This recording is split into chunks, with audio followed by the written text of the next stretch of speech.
Today we are going to be discussing motion and forces, which is Chapter 3, Section 3 in your book. We are actually on page 81, and we're going to be talking about motions, forces, and a little bit about gravity. We're going to talk about how forces and motion are related. We're going to compare and contrast different types of friction. We're going to talk about the effects of air resistance on different falling objects.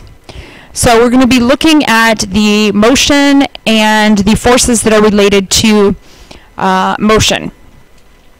First of all, a force is any push or pull on an object that one object exerts on another object. And forces can either be balanced or unbalanced forces.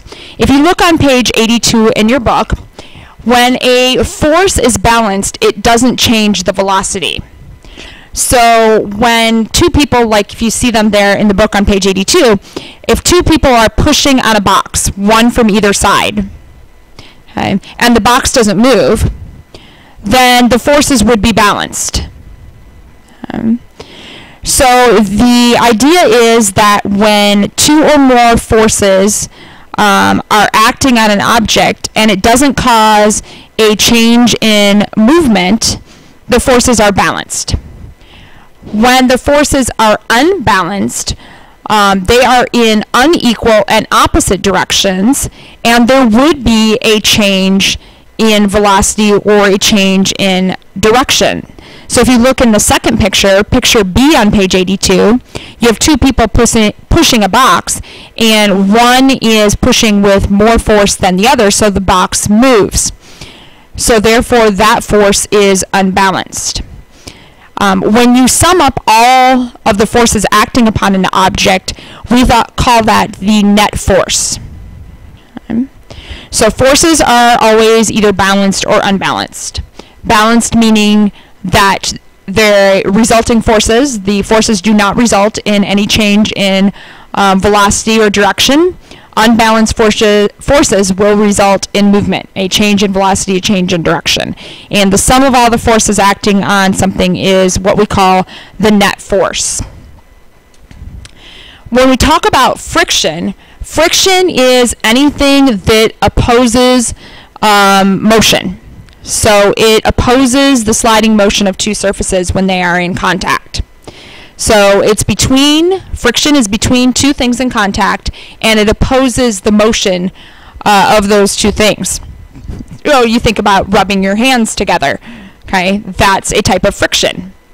There's different types of friction, like static friction, which prevents things from sliding past each other. Like if you look on page 84, when you're trying to slide a box across the floor, the box won't move because your force isn't large enough to break the friction between the box and the floor. Okay. Then there is sliding friction. If you have sliding friction, it is the friction where once you put something in motion, it eventually causes it to stop moving. Okay.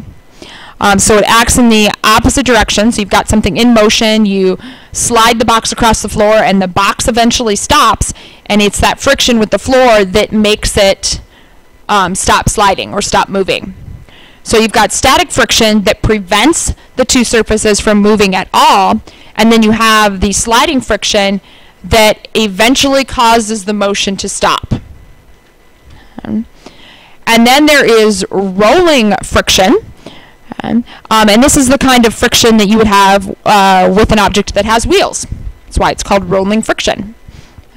There's actually a lot of other types of friction out there. There's also like fluid friction, which is the friction that a object has when it comes in contact with a fluid, like with a water, like a fish swimming through the water or a boat going through the water. That would be called fluid friction. Okay. And then there's another type of friction, which is called air resistance. And air resistance is a type of frictional force, and it opposes motion of objects falling through the air. Sometimes you might hear it called wind resistance. It's called air resistance, and it's anything that opposes motion as it's falling through the air. Now, we've kind of mentioned this in class, but all objects will accelerate toward the Earth at a constant rate of 9.8 meters per second squared. And that actually says negative 9.8 meters per second squared because they're falling toward the Earth. So that's indicating that they are in a negative downward motion in this situation. Okay.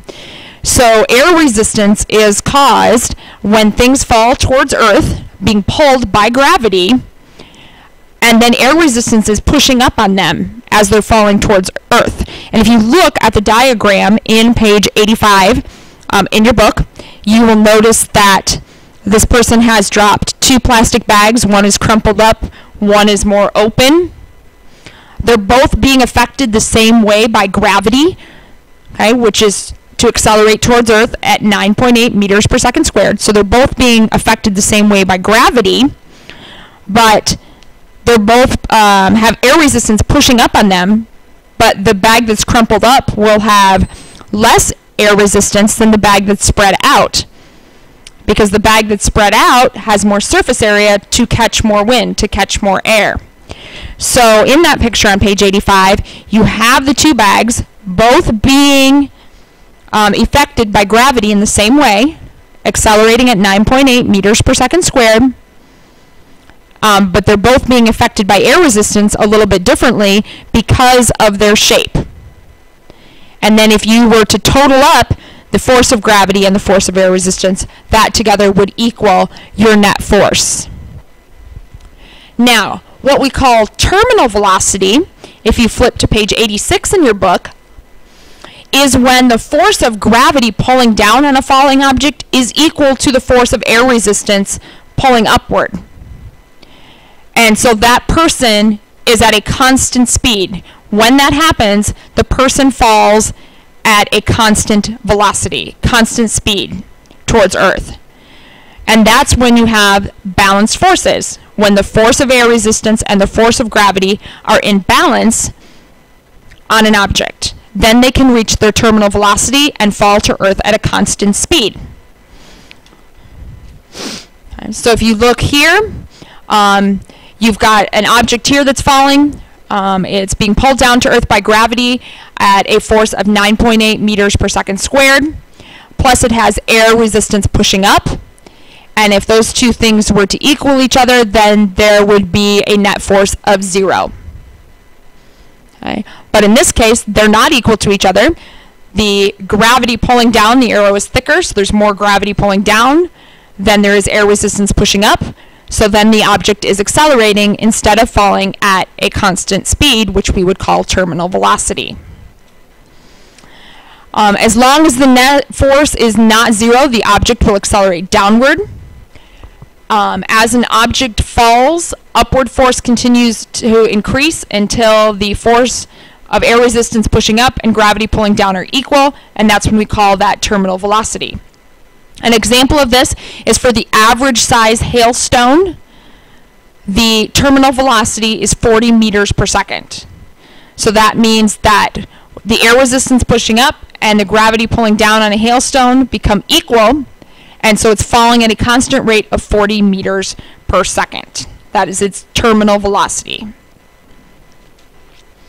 Now, free fall occurs when the only thing acting on a falling object is gravity. Then there's no air resistance affecting that. That doesn't typically happen. There's always air resistance. There's really only a couple places there is no air resistance, would be in a vacuum, not like your vacuum cleaner, but a vacuum where you can remove all the air, which we can simulate in labs, where you can remove all the air, or in outer space, where there's no gravity, then something where there's no air resistance, then something is only affected by gravity. So free fall occurs at a point in time where the only thing acting upon an object is gravity and there is no air resistance, and those cases are very, very rare. Galileo performed some tests back in ancient times. He was an ancient scientist, and he proved that mass does not affect the rate at which an object falls toward Earth. So he dropped two cannonballs from the top of the Leaning Tower of Pisa, and they were both the same size but different masses. So we had two round objects, two very round objects, but one had more mass than the other one, but they both hit the ground at the exact same time. Because they were both the same round object, they were both the same round thing, when they fell, they encountered the same air resistance. Gravity would affect them both the same way, and so they would both hit the ground at the same time. So he kind of proved that all objects fall with the same acceleration, the idea of gravity and 9.8 meters per second squared. Gravity is a type of force, and we're going to talk a lot more about that when we get to discussing Newton's laws. So we're going to kind of skip over that, but just understand that gravity is a force that is opposed by friction being air resistance. And we've talked about the fact that all things accelerate at 9.8 meters per second squared. And just as a little note here, got some weird science for you. If a penny fell from the top of the Empire State Building, it would be traveling with enough velocity to dent anything it struck at ground level. Because a penny would encounter very little air resistance as it fell. So therefore, gravity would continue to accelerate it at 9.8 meters per second squared. So the penny would continue to get faster and faster and faster and faster because it would encounter very little air resistance because of its shape and size. And yes, it is a complete myth that if you get struck by a penny and it get dropped from the top of the Empire State Building, that you could be killed. Yes, it could, you know, if a penny drops on your car, it could put a dent in it or something like that. And if it lands on your head, it might hurt. But you're in no way probably going to get killed by a falling penny from the top of the Empire State Building.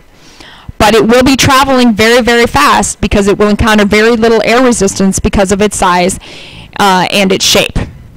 Okay? So we're going to stop there today, and we will continue on later on.